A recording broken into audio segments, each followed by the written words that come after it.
guys, this is Phil the MMA Dude back with the Split Decision Podcast, episode 12, here with my brilliant and beautiful co-host, the Fight Geek, looking beautiful as ever as he puts on that chapstick. Now I feel kind of creepy. Not sure why you timed it that way, but how you doing, Fight Geek?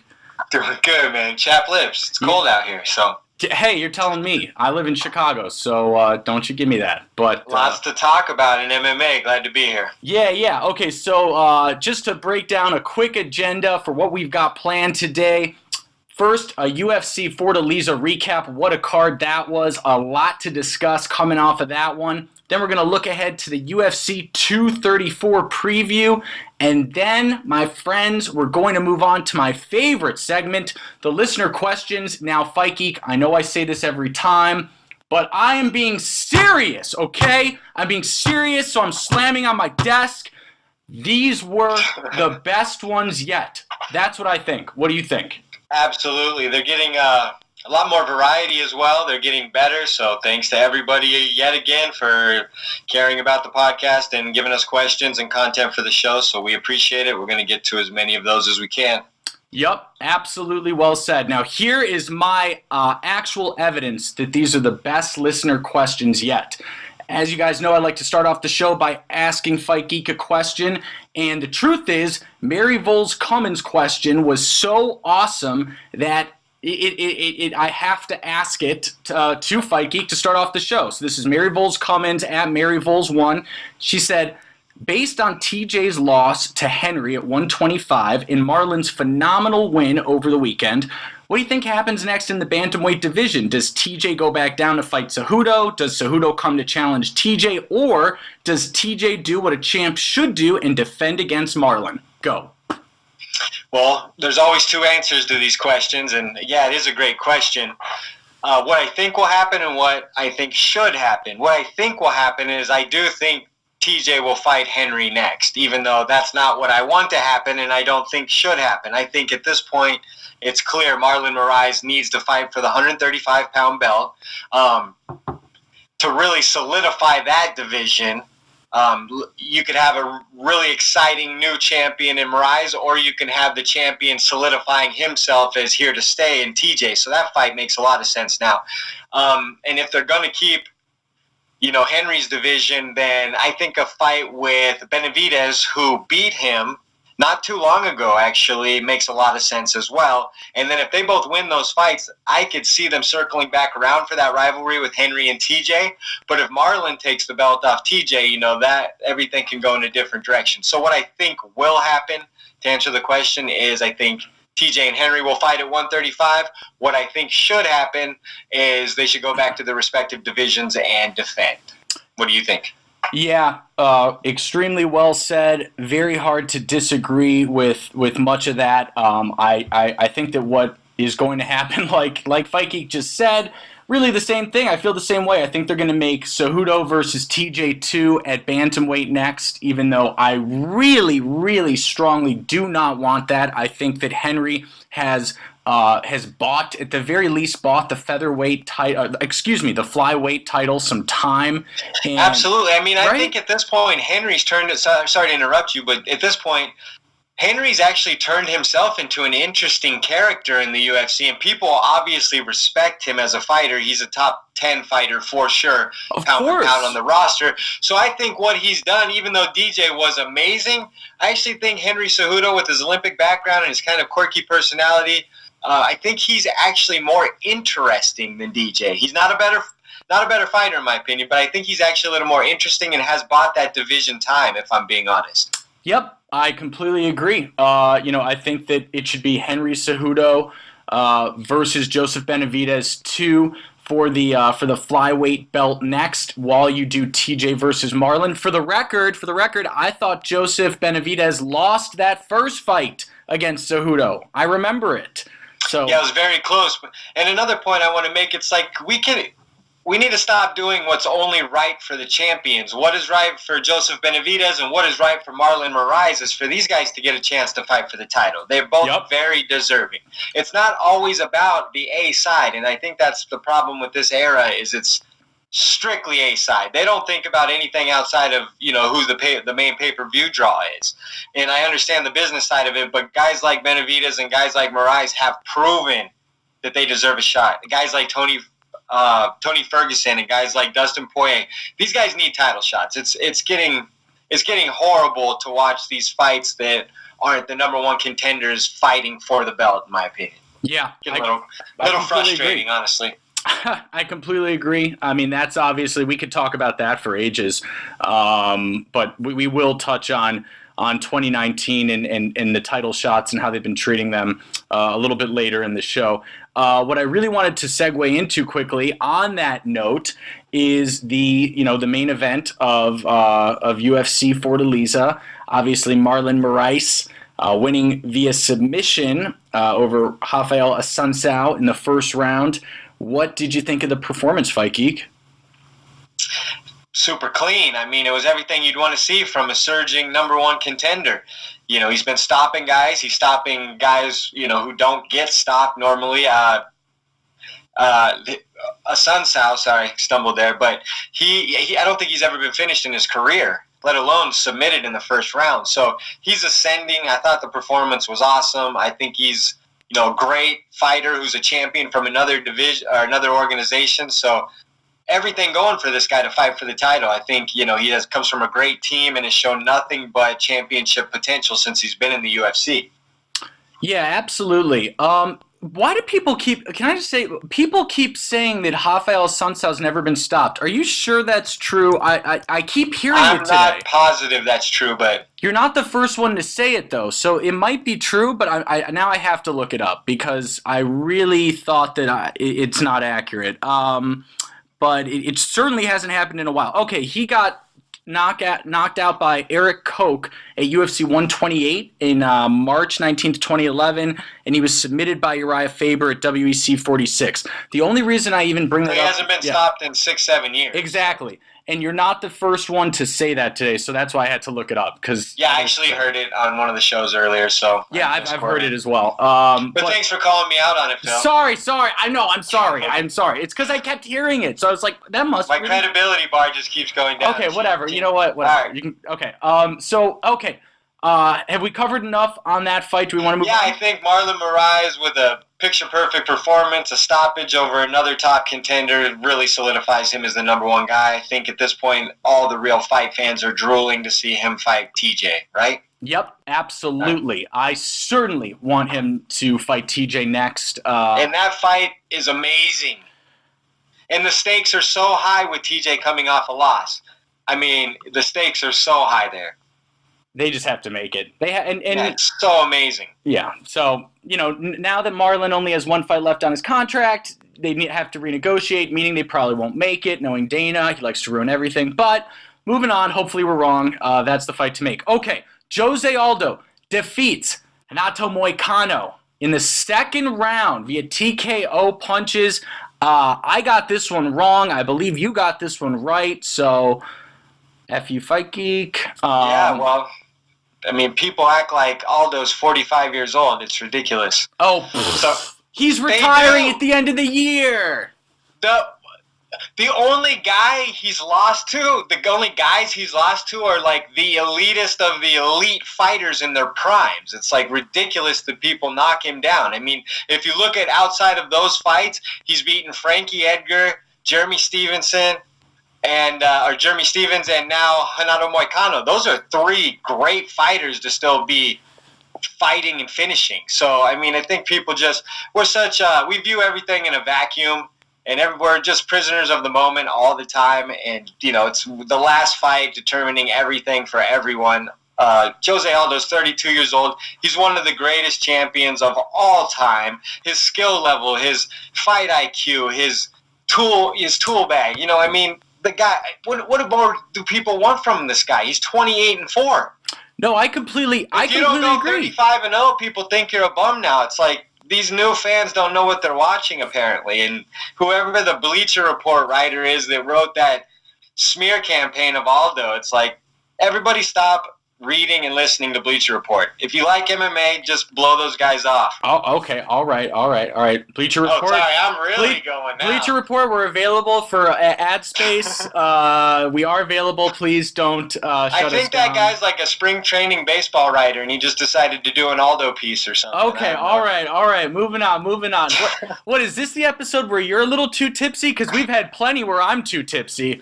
God knows. We've had plenty. If we're just going to go into the ESPN era, just disrespecting all of the legendary champions, Yeah, no, I hear you. We have to restore some order, or else we're going to have idiots talking about stuff like that all the time. I hear you. All right, we'll keep it clean. Yeah. No, it was an amazing performance. Honestly, my takeaway was it was an amazing performance. I really was shocked. I did not think that Moicano was going to lose to Aldo. I completely admit that. I really am eating some humble pie on that one. And I don't know why Jose Aldo now is retiring at the end of the year. I mean, look, he's lost to Max Holloway and Conor McGregor. I mean, they are two ultimate legends of the sport. Sorry, love Conor, hate Conor, love Max, hate Max. They're two super legends, so there's no shame. Absolutely. It's like, those are Mount Rushmore 145ers. Yeah. All three of them. Yeah. They actually, like those are the three. Ever. Those are the three Mount Rushmores of featherweight. Of course. So it's like, I always link this back to like when Randy and Chuck and Tito, there's like the top three fighters in the world all in the same division. It's similar to that. I mean, at one point, those three were the best three. Max is ascending and there's little different timelines, but to discount anyone losing to elite fighters in championship reigns, I mean, what are you watching? Yeah, absolutely. And then, obviously... In the performance, one thing I want to call out is I think Aldo's really still evolving. If you were paying attention, he doesn't throw the leg kicks like he used to, but he's really swaying with his hips, and he was really trying to keep his head offline. That was something I was noticing, and it was to his advantage. He was causing a lot of misses, and he was countering. At first, I didn't think he looked super comfortable. He's still getting hit quite a bit as he's getting older, but I think he looked a lot better this time, and he was conserving his energy, it seemed. And, yeah, he looked great. And, as these fighters age, and he's only 32, you think of guys like Bisping who are like 36, 38 when they win their titles. He could still have a second half of his career making another title run. Didn't he say he's retiring at the end of the year? Hold up. Didn't he say he was retiring? No, he did make that announcement. That's a hypothetical comment I'm making. So I don't think he's going to go to 155. I don't think at this point he wants to, challenge that division. I think he's probably just going to have a couple good fights on the way out, do his victory tour, and retire. He was a reigning champion for a very, very long time. One of the longest reigning champions in UFC history. I know. So... with that said, why would he? I mean, he probably does not feel any obligation or anything within him that makes him want to hang on longer than he has to. Yeah, absolutely. And we'll jump to the what's next for Jose Aldo, but I want to tackle that in listener questions because we just had at least two excellent ones on that. So we're going to jump on the who's next for Jose Aldo question. Cool. Don't you worry. Well, let's jump on to the next fight then. Damian Maia. Doing exactly what I said Damian Maia would do to your boy Lyman Good. What happened? Hey, how'd you do on the prelims? What was your prelim? Oh, wait. I was depressed. I was 0-7 on the prelims, and then I flipped it 6-0 on the main card. So that was pretty. So 6-7. Crazy. Yeah. 6-0 on the main card, 7-0 on the undercard. But I believe Max Griffin beat Alves, so I'll take that win. Whoa! I don't know about giving you that one. In my heart. Hey, at least in my heart, I'll take that win because Max Griffin won that fight all day. I mean, at least you had the guts to put up a fight card picks post. You're just skipping that altogether now? Hey, for that card I was. By the way, Max Griffin definitely won that fight, but that's another great listener question. So. Oh, okay, we'll skip that one too. Yeah, it's now getting to the point we have so many good listener questions. So Damian Maia. Are you ready to write him off, or did he just have a good matchup versus someone who couldn't match him in that singular talent? Yeah, the truth is, look, I did pick Lyman Good to win that fight. I like to take zesty, if you will, choices sometimes. Zesty. But that obviously was clearly man against boy. We all know that. Damian Maia was at a completely different level. Do I think that Damian Maia is going to go and do, really big things and make another title run? Absolutely not. No, but if you give Damian Maia unranked guys, he's going to be submitting them all day. Yeah, I think that's fair. Yeah. All right. So cool. Now that brings us to the sub-king, Charles Oliveira. What'd you think of that performance? That was a bizarre fight to begin, but it had some Brazilian craziness to it. You know what I mean? Yeah. He got poked in the eye early. Yup. He took pretty much the whole 5 minutes, came back, was completely pissed off, landed a up kick that I think his big toe broke the orbital of. I'm sorry, I'm drawing a blank. Who did he fight? Goodness, the guy David with the brother. Timur. Look like idiots. What is his name? Wait, David Timur. No, just. Oh yeah, Timur. Only you look like an idiot. I knew the name.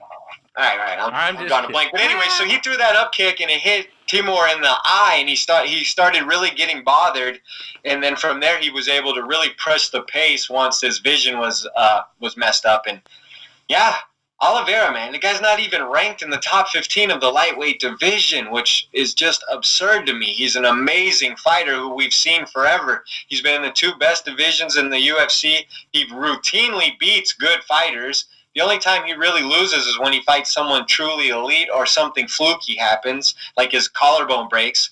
I don't know if you remember that fight I'm referring to.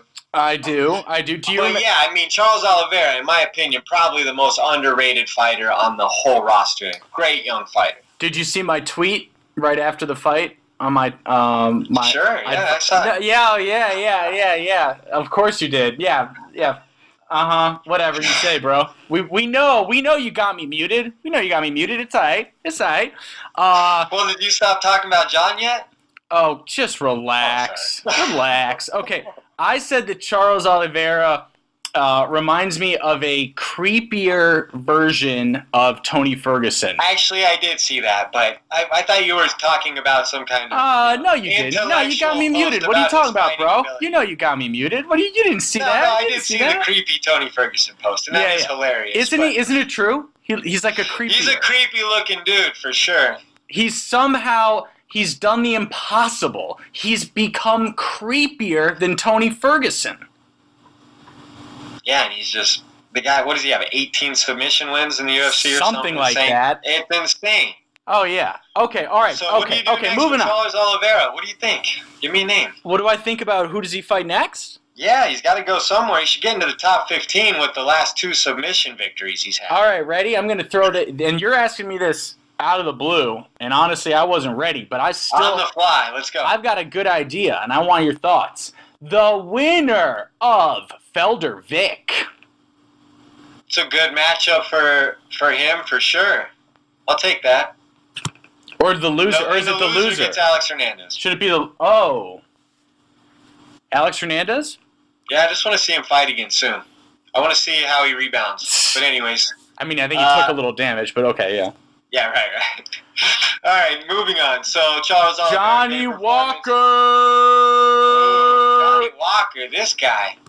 This guy, right? This guy. So, we all know his fight lasted, 15 seconds? Justin Lede. 15 seconds, yep. He's got awkward power. The guy's huge, by the way, with an enormous reach. I mean, if you think about the type of fighter that could give John Jones problems someday, it would be a huge, fast twitch, athletic guy like that. So, not saying he's even close to that kind of talk, but, he's going to be trending in that direction. What do you think as far as an opponent for him next?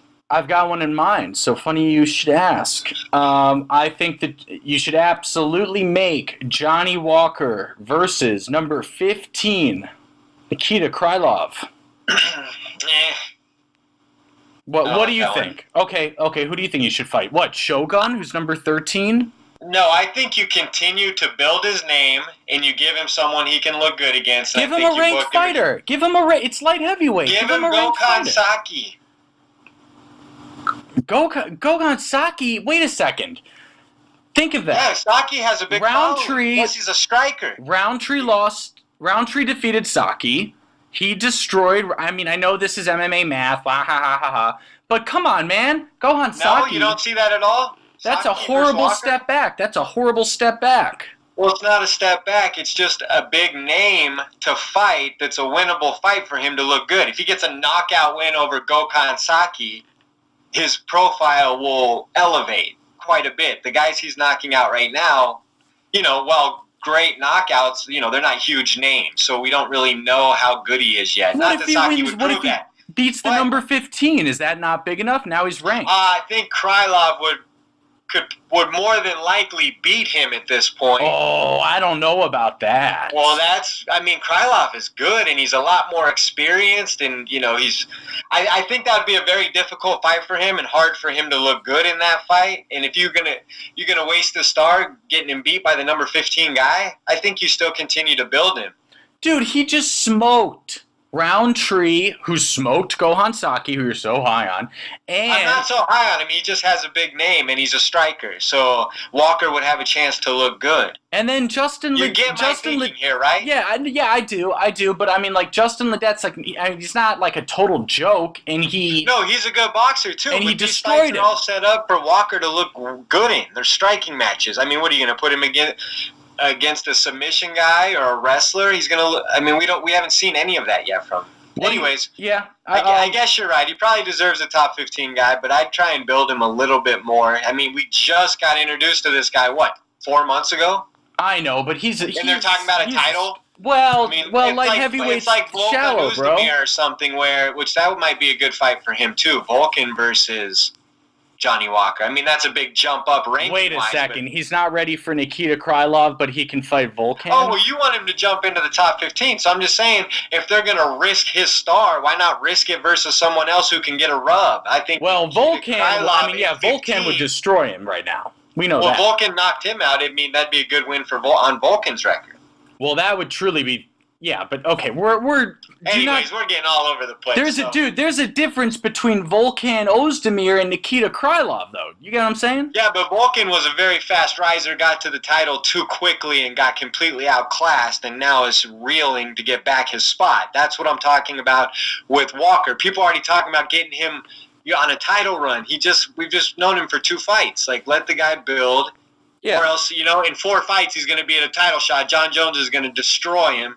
And then, hypothetically, whatever. Yeah, okay, so are there any other UFC Fortaleza fights you wanted to discuss before, and I should be noting before the listener questions, where we will be addressing and going back a little bit? Thank you for clarifying. No, I think the rest of the stuff was fairly, obscure. So, other than Alves stealing a victory over Max Griffin, but... Well, I think we're going to touch on that later. So let's go over to the UFC 234 preview. UFC 234 preview, baby. Let's do it. Okay, so I am stoked for this card. As Fight Geek knows, Robert Whittaker is one of my absolute favorite fighters in the UFC. Forget about champions, but just favorite fighters. Part of that is biased because I was at 225 live, so I've just been a diehard fan before that, but I became more diehard after that. I think that Kelvin Gastelum is a really fascinating matchup for Whittaker, and I would love your thoughts on that fight and your pick on it. I think it's a tough one. Yeah, I think it's a really tough one. I think Kelvin's boxing and power has really evolved since we've seen him since The Ultimate Fighter. He's an incredibly powerful fighter. Likes to anchor down, throw big heavy hooks. But I am favoring Whittaker. I think Whittaker's overall athleticism, I think his in and out movement, and I just went back and watched the Yoel fight last night. The second one? Yeah, the second one where he breaks his right hand and survives basically pawing with a left jab and leg kicks. Yeah. When he's able to keep Yoel Romero at bay in a title fight with one hand and kicks, I'm just so impressed by his fight IQ and his tools. I think he's a great athlete. I think he's incredibly smart. And what he showed in that Yoel fight, I know it's an incredibly close fight, but he really showed resilience and he really showed the ability to survive in that fight. Something you don't see out of a lot of guys who can hang on like that. I mean, the guy had one hand versus Yoel. He was only throwing the left jab. The whole, like, 2 rounds. And elbows. No, he was throwing a lot of elbows. Yeah, you're right. He was. But, I mean, it's elbows. really insane if you think about that. Put yourself in his position with Yoel Romero standing in front of you, not being able to throw your right hand at him. Just defending. It's insane. Bro, I'm the one who made that fight of the year, and you were like scoffing and all disgusted. You're like, you're obsessed with that fight. What the hell? Further review, I think I'm more impressed with that performance because I watched it last night and it's real fresh, and it was a great fight. And the fact that he was able to do that in such dire situations, I think his movement's going to keep him away from Kelvin enough to where he's going to be able to do his thing. And I see him winning a 5-round decision. Wow. Unanimous. Really? Yeah, Whitaker, unanimous decision versus Cardio Kelvin. Does Kelvin... Okay, okay. I'm going to get to my pick in a second, but I have to ask, how many rounds to how many rounds? And then a unanimous... Does Kelvin win a round? I think Kelvin will win a round, for sure. I think it'll be 4-1. Fascinating. Very interesting. I really think the movement of Robert Whitaker, and watch, now that I put this on record, he'll get knocked out in the first round, but I think his movement and his toolbox will keep, his kicks in particular, his body kicks, his teep kicks, his space will keep him far enough away from Kelvin Gastelum that Kelvin won't be able to really land those heavy shots that he has a lot of success landing. Bisping, Weidman, he really likes to anchor in and counter. I don't think that's going to be something he's going to have a great time doing versus Whitaker. Yeah, absolutely. So, I think it's going to be a very, very fascinating and interesting matchup. Obviously, I think that there is definitely a very decent possibility that Kelvin could knock out Robert Whitaker and get the stoppage, but if he does that, he's going to need to do it in the first 2 rounds because Kelvin's gas tank is a tremendous problem. I think Robert Whitaker is very smart. He's an extremely intelligent fighter, and it's really going to be about can Bobby Knuckles, Robert Whitaker, the Reaper, whatever you want to call him, can he survive those first 2 rounds? I think he can. I think he will win. My question is, do you think Yoel Romero, sorry to interrupt again, do you think Romero hits harder than Gastelum? Absolutely. Of course. And is that a real Whitaker question? Took a right hand from Yoel right on the beard in the 3rd round and in the 5th round. He almost got finished in the 5th, bro. But that's after 10 to 15 minutes of fighting. He took that shot and recovered. And I'm picking Whitaker. After 20 minutes and recovered. So, yeah, I think Kelvin was going to have to hit him with the most thunderous shot heard around the world to get him out of there in one round, honestly. Before I was so rudely interrupted by Fight Geek. No, I'm just kidding. I'm fiery tonight. Yeah, you are a little fiery. I was going to say, I think that Kelvin does have a solid chance, but again, it's going to be in those first 2 rounds. I don't think he's going to get that finish, and I think that Whitaker is going to hurt him badly in the 3rd. After possibly losing the first 2 rounds, by the way. I wouldn't be shocked if Whitaker loses the first 2. I would not panic. Whitaker will hurt him badly in the 3rd before getting that stoppage in the 4th. Whitaker by 4th round, knockout. And that's knockout, huh? Knockout. Not a TKO, a knockout. Nice. So it should be an amazing fight either way. I'm looking forward to that one. So yeah. Moving on to the co-main, which many say is just as big, arguably. Israel, the last style bender, Adesanya. That's probably my favorite nickname in the UFC, by the way. It's amazing. It's amazing. Versus Anderson Silva. Who do you got? The Spider. The Spider, baby. The Spider. I mean, obviously I have to take Adesanya here because of his youth. We all know what it is. But I do think that Silva has the ability to make it interesting in certain situations. So as far as I'm really excited about the fight personally. I think Silva I think we're going to see, he's obviously aging, but as far as his fight IQ and his skills, I don't think he's there to be hit. I still think he can land all kinds of different strikes.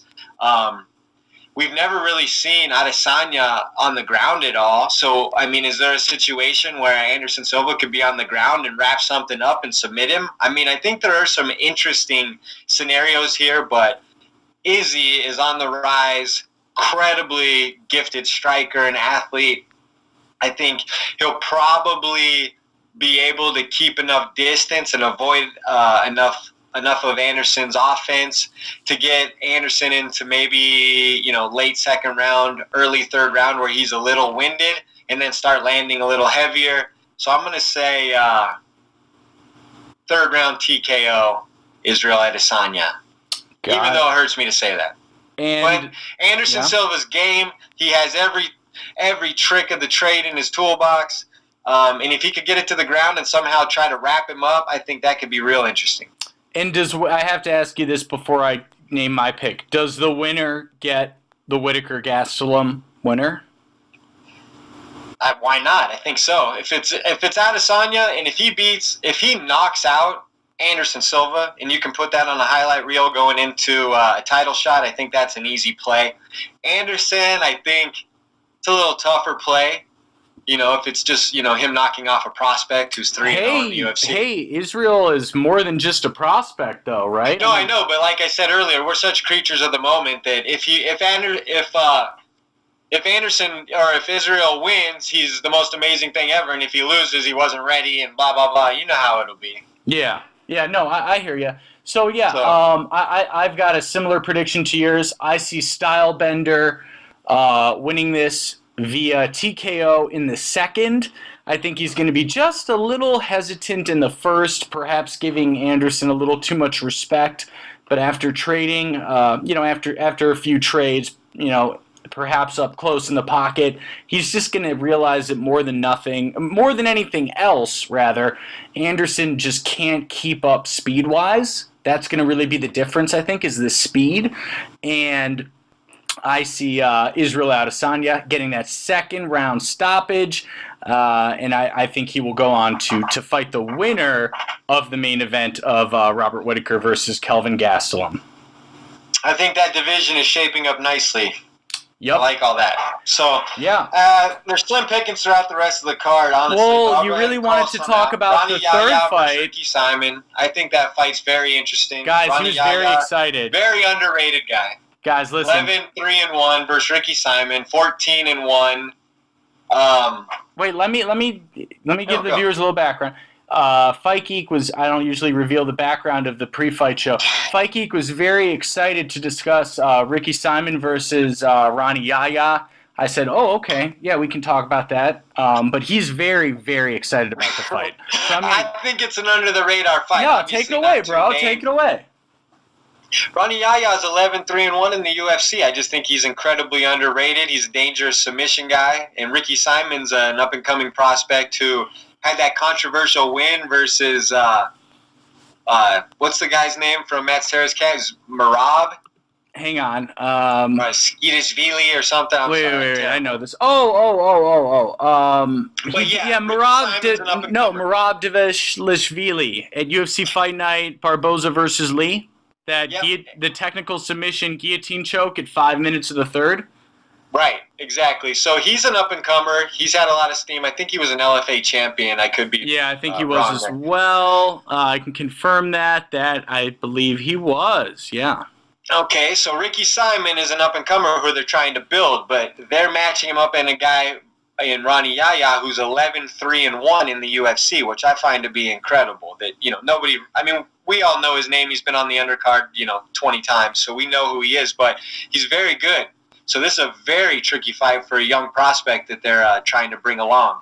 And I'm actually taking Yahya on this fight. I think that he will be a little bit too tricky and savvy for Ricky Simon, and he will get a second-round submission. Woo! We disagree, and generally when I make that high-pitched noise and disagree with Fight Geek, it doesn't end well for me. But, oh, really? Have you been charting the data? How do you know that? I've been charting it. But I'm going to go ahead and go, woo! We disagree. And I'm going to go ahead and test that theory because I'm taking Ricky Simon, baby. Ricky Simon, huh? Here's where you're going to get real annoyed, okay? Via second round submission. Wow, you think Ricky Simon's going to submit Ronnie Yaya? Ricky Simon has plenty of submissions, bro. I don't know what you're talking about. You're making it sound like he don't know his submissions.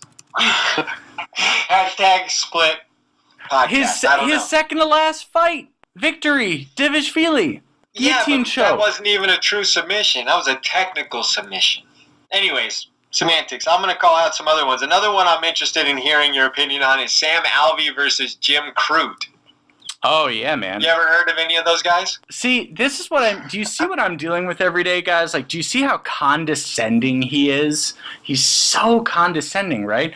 Yeah, you mean Smiling Sam Alvey? Smiling Sam, 33-11. The ginger who looks like he's on his deathbed every time he somehow. He's won 3 or 4? No, he wins 3 out of every 4 over 44 fights somehow. The guy's a 75% winning percentage for Smiling Sam. I like Jim Crute. I like Jim Crute to take it. What do you think? I like Sam Alvey. He's awkward. I think Sam Alvey is just a weird guy to fight. He kind of stares at you and gives you these awkward, feints, and then he actually has finishing power. I think he's probably going to win a split decision over Jim Crute, the undefeated Jim Crute. Okay, I got Jim Crute for the record. Sorry to anyone who's listening to this on headphones in their office, and I keep making that woo sound. So I'll be done right now. After one more, coming now. Woo! Okay, now I'm done. Oh my goodness. I'm done now. All right, moving on. Yeah, what else you got on UFC 234? We got to get to the listener questions. We got to get to listener questions, by the way.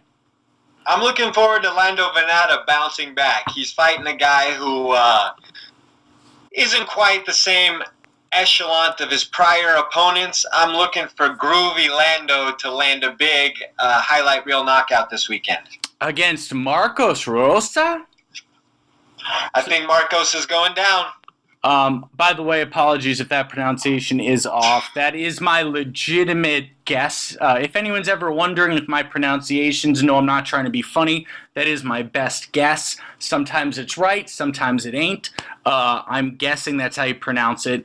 I agree. Lando's going to definitely win that fight.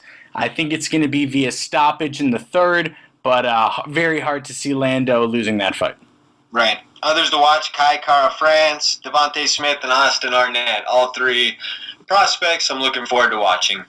But we can get to the listener questions now. I know that's what you've been eagerly anticipating. Yeah, I mean, I guess, lock me up and throw away the keys. Sorry that I like engaging with our audience. I'm so sorry. I guess Fight Geek's not as into that, guys, so... Sorry, guys. No, all right, let's go. All right. Okay. Should I do the first one or should you? I'm ready. I'm ready. Go ahead. Okay. Let's go. Our friend Quinn, that's at Orthodox1993, says, what do you guys think of Colby threatening to sue the UFC over the title shot? I think this is pretty friggin' hilarious. And here's the funniest part. It really shows you that Colby... look, I feel bad for Colby. I think he got screwed over with 235. But if there's one thing this shows, it's that he is not the sharpest tool in the shed. Because doesn't have great business savvy. We'll put it that way. It's like what is the one thing that you could do? The one thing after Tyron Woodley has said, well, I'm going to fight Usman, and if I beat him, I'm going to give the title shot to Colby. What's the one thing you could do to ruin it? Sorry, but didn't Dana just make a proclamation on ESPN that if you want to fight, he's the guy? I'm fairly sure. No, I'm positive he did. And within the last 2 or 3 weeks, I think he challenged Oscar De La Hoya to a fight. So if Colby is threatening to take him to court, I don't think that's going to work out for Colby very well, especially considering the kind of contracts the UFC has their fighters under. Well, surely Dana's a total professional, and he wouldn't let personal feelings get in the way of business, right? Well, if he's being sued, then it's It's all about business. Yeah, no. I mean, I joke, but Colby's like... he's never going to get a title shot. He's like the rich kid who's not getting any playing time in high school, so he has his mom and dad talk to the coach or something. It's like, what? Just fight someone. Yeah, but it's even worse than that, bro. Because at least in high school, the parents had like a little bit of they had a little bit of power. I mean, I know, but Dana's not making the situation better. He's just making statements like, "Oh, he's not the interim champion now," or obviously he's not, but he did win the interim championship. We can't just act like that never happened. And that's kind of what he's trying to act like that never took place. Right, but do you think it's going to help Colby's title? I mean, I think if Colby had just kept his mouth shut, Tyron, assuming he wins again at 235, which, is an assumption, Usman will be tough. He already said he was going to give Colby the title shot. I would have just kept my mouth shut. I got a question. Have you heard Tyron Woodley's latest music release? No, I've stopped. No, of course not. Why would I'm a Woodley fan? I'm a Woodley fan. Why would I do that? Just listen to it and then tell me if you think his chances are better or worse after. In the fight. I don't believe that Woodley's chances are affected by his performance in the sound booth while he's laying down those verses. I'm just like, was it that bad? Just tell me, was it that bad? He doesn't seem to be focused. Let's just put it that way. Yeah, he never does though. He doesn't, but then he is very professional in the cage, but outside, he's doing TMZ, he's rapping, he's doing this, he's doing that, he's an analyst. It's like, when's this dude training? But, I mean, he is amazing. I'm looking forward to that fight. So, are we done with that question? Did we answer it? We're just I think we did, yeah. Do you have I got one.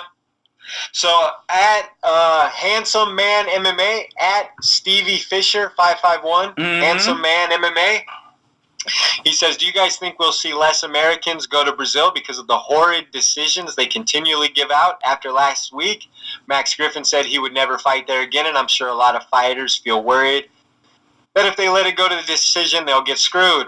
What do you think? Yeah, and I saw your response to this where you said, it seems to be becoming a problem, and I completely agree. London and England, the Greater England, I should say, Great Britain in general had that rep prior to this as the place where you're going to get screwed by the judges if you go there. Till. Yeah, Darren Till, exactly. And now, look, the truth is, I saw that Max Griffin fight very closely. I watched it very closely. And Max Griffin, unfortunately, he did win that fight, and it was very humiliating for the UFC. I mean, he won that fight. He won it. Do you disagree? Absolutely, he won that fight. I mean, everybody watching knows he won that fight. Did Thiago Alves show heart and survive some tough situations and fire back? Sure. That doesn't matter. That doesn't win you a fight. Right, exactly. And, in the past, it's always been kind of like a whisper, like, it's hard to get a decision in Brazil. But now it's just transparently horrible. So, yeah, I think it probably will, in the future, make guys think twice about taking fights there, especially if they're close to the top and especially if they're fighting against hometown talent. Yeah, absolutely. Absolutely. And then I guess... just to add on to this question, the final concern is this something we're going to start seeing everywhere, right? Because first it's England, now it's Brazil, or maybe it was Brazil first, then England. But is this something we're going to see everywhere? Because that would be really unfortunate. I think it's bound to be part of the human element, don't you? I think hasn't there always been like suspicion of like certain judges in the Olympics? Well, like, in boxing, not in that. Right, yeah. I thought we were better. I thought MMA was better than that. Right, but I mean, there's no uniform governing body basically training this judges in England and in Brazil and in the United States, I don't think, right? So you're getting these three different people from completely different walks of life and completely different biases watching these fights. So to try and get like something that is a uniform style of decision, I think was pretty much impossible at this point. Yeah. I mean, Europe is inclined to look at certain skills, and then Brazilians are inclined to look at certain skills. You know what I mean? Culturally, and from their history of what sports they've played and what they're familiar with. Yeah, I have to agree. All right, are we ready for the next question? Yeah, go ahead. Okay, this is from my good friend Jim Asoon. Jim, apologies if I'm just destroying your last name. I apologize. This is at Jim _Assoon, ASSOUN. He said, how many more fights / wins till Johnny Walker gets a title shot? And I think that's a very interesting question. I think we kind of got into it already, but I don't think you rush him. I think you give him a slow build. He's got 2 fights now. I say someone like a Gokhan Saki next. If he were to win that, he'd be 3-0. Then you could move him into the top 15 or top 12. That would be his 4th fight. So maybe 5 or 6 fights before he would challenge for a title, in my opinion. So you really don't think he's ready for Nikita Krylov yet, huh? I don't think that's a great matchup for him. What about Shogun? What about Shogun at 13? Very versatile. And I'm not saying that Johnny Walker's not the next big thing. I'm just saying that let the guy build a little bit. What's he been in the ring for, 1 minute and 15 seconds in his career? Yeah, I mean, and not to mention, he almost got, let's be real, he almost got disqualified for an illegal kick. Right, again. I mean, we don't need to talk about that in detail. But right. Yeah, And again, that was just a reaction. He saw a target, and he just threw something. And that shows you how green he still is. I agree. Do you have another listener question? Yes, I do. From a reusable shoe at reusable shoe. I love you, reusable shoe. I love you, bro. So he says, how do you feel about a possible 165-pound division? Who do you see winning the belt? Go ahead. Yeah, and I think we've tackled this a little bit before, but It's an ongoing topic, this 165-pound division. It is. So I want to always preface this by saying that I'm normally very much against, adding weight classes that don't have to do with history. I'm a big believer in history and comparing things to history, so I don't like to create new divisions. I really don't. But this is that rare exception where I think it's totally appropriate. Who do you put in that fight? Well, we've got to see how Funky Ben does against Robbie Lawler. But it'd be very hard not to put, if he wins that fight against Lawler, which he will, be very, very hard. You sounded very confident there. Oh, Funky You think Ben Askren's been in there with someone as savage as Robbie Lawler before? No, I don't. But I think he's going to win it. And if he wins that, I think you got to make it Ben Askren. And I think you got to make that. We'll get to that next week, though, right? Well, hang on. What do you mean? Oh, Ben yeah, Askren we'll break down that fight. Lawler, but they asked who's going to be in the title fight for 165. Oh. Right. Ben Askren versus Al Iaquinta, or and this is more controversial, Nate Diaz or Kevin Lee coming off a loss. So 3 people and you didn't even get the right one. What do you mean? Dustin Poirier. Oh gosh. Why do you hate on Dustin Poirier? I'm not going to do this again, but he's just so vanilla. So you've got all these guys at the 155-pound. First of all, Khabib is tying up that division now, and now you want to give him a second opportunity at a title? The whole point of tying up the 165-pound, or the whole reason to create the 165-pound division would be to eliminate the logjam in the 155-pound division. I agree. Then all we're going to do is tie it up with the champ anyway, so the whole point of the division of alleviating the logjam is pointless. Wait, I just said Kevin Lee versus Ben Askren. That makes no sense. Kevin Lee's just got an ass whooping, and you're going to give him a title You're talking shot? about champ. What are you talking about? Well, I'm saying they're not going to give Kevin Lee, who lost lopsidedly to Ally Akinta, the 165-pound title shot. You know what they would do. If Ben wins, he would get it. Maybe someone like a Cowboy Cerrone would be thrown a bone in the initial fight for his 165-pound title. What about Conor? Oh, I'm sure they'd love to have Conor. They'd create it tomorrow if Conor wanted it. I'm sure Conor does. Conor probably wants a hat trick, and what easier way than a new division? Yeah, but think about a fight with Conor and Ben Askren potentially. Ben would lay on top of him for 15 minutes. Yeah, or 25, but yeah. Oh, yeah, exactly.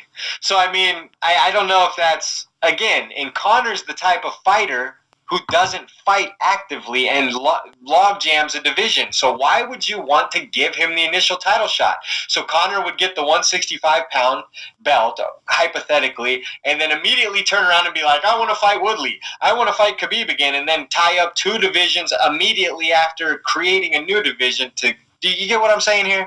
Yeah. I do, but what you're not considering here is how much money every Conor fight makes the UFC. Because I understand, but the whole point... Most pay-per-views make $100,000 to $250,000, and he does $2.4 million. So that's... And speaking of pay-per-views, they gave Robert Whittaker the worst pay-per-view card in history, and are probably going to try and pin it on him as not a draw now. Watch. Oh, yeah. But what are they even going to... Who's paying for that card this weekend? Me, because I'm a sucker. You can't go out, find it at a local spot and spend $30? So here's the thing. So I can go to a bar. We're getting I'll keep it short. I'll keep it short. No, we'll keep it short. I can go to a bar and watch it for free, but guess what? Then I gotta buy drinks, bro. And that costs, when you add all that shit up, it costs the same. Fine. Anyways, answer the question. I don't think 165-pound division is the answer at this point, based on the fact that the UFC has shown an unwillingness to make champions fight the number one contenders anyway, so it would just be another excuse for champ versus champ and more fights like that. I think we have too many of those already. All right, I respectfully disagree. I think they're going to make 165 soon, more than anything for a simple reason. They badly need title fights to fill these pay-per-views, because I just keep looking at all these pay-per-views. Yeah, and I think of that, in that case, wouldn't it make sense to split up TJ and Henry so you have two main event title fights? Yeah, but they don't want to put Henry versus Joseph Benavidez as a main event for a pay-per-view. Well, put that on an ESPN Plus card as the main event. I know, but Dana doesn't think straight. He's doing coke, and his mind isn't on the sport. So, anyways, okay. So let's see. You got one queued up, or isn't it your turn? Maybe. All right. It says from Elias Delgado. Oh, yeah. But by the way, dude, what a sick name. Can that guy go into fighting? Because that's a dope name. Elias Delgado? Yeah, that's like a fighter's name. Well, at Elias Delgado 123 asks, with no clear number one contender at 145, should the UFC keep booking top contenders against Aldo with him wanting to retire this year? I feel that if they lose, then that prolongs someone fighting for the belt, and how long Max will wait. Yeah. It's a great... Right? Yeah, that's a great question. Oh, yeah, that's a great question. It's saying, what's the point of Jose, fighting contenders? Killing off contenders, exactly. Right. Young prospects like he did this last week, and he beat Moicano, who's a rising star. I think he's 14-1 or something. And if he would have beat Aldo, would have been a clear contender for the belt, but he didn't. So Aldo's basically slaying the prospects at this point. So... And I'm seeing everybody wanting Aldo versus Ortega next. I personally don't want to see that fight. I think you got to give Ortega someone, and I'm always, I don't like how they do these quick turnarounds. I think you give Ortega someone like, what's the guy Stevens knocked out? I keep forgetting everybody's name. He's been out for a while. Anyways. Cub, wait, is it Cub? No, it's, Wait. the guy from Team Alpha Male, the bald guy. He's been out forever since Jeremy Stevens broke his face. Obviously not Not Clay Guida. He's not bald. No, man. Well, you said, Josh Emmett. Ha ha. Yeah, Josh Emmett, excuse me. Ha ha. I knew that. So, like, you could give someone like Josh Emmett to Ortega and give him an opportunity to look good. But Aldo, at this point, I don't want to see him fighting prospects. If he's really going to retire at the end of the year and he's really only going to fight 2 more times, you got to give him names, don't you? Yeah, absolutely. That's you got to give thing. him legacy fights. And if he's unwilling to go up to 155, that really narrows down who he can fight. Why do you say he's unwilling to go to 155? Well, we haven't seen it yet. Yeah, but, okay, so I think that if he's got 2 fights left, what he needs to do is he needs to treat them as legacy fights, and he's got to make moves. And what I mean by that is he's got to first and foremost go try and make McGregor at 155. And before you laugh, No, I like that fight. I think that'd be a good path. Remember, McGregor tweeted, "I really want to fight in Brazil." Blah blah blah. You know, I mean, he tweeted all this stuff during UFC Fortaleza, and it was strongly insinuating that he was down for a Jose Aldo rematch in Brazil. That'd be pretty amazing. So if I'm Aldo, I want to take that fight, next, and then try very hard. If he wins that, which is a big if, and I don't think he will, but if, then he's got to try to parlay that into a lightweight title fight to end his career. Absolutely. If he could go beat Conor at 155, I think at 29-4 with his legacy, Khabib would fight him for the title for sure. Yeah, because the thing is, even if that's not the plan, then what is the plan for Aldo? I mean, that's kind of what I'm wondering. I was wondering why he took the fight with Moicano, unless he honestly thinks that he has a path to the title.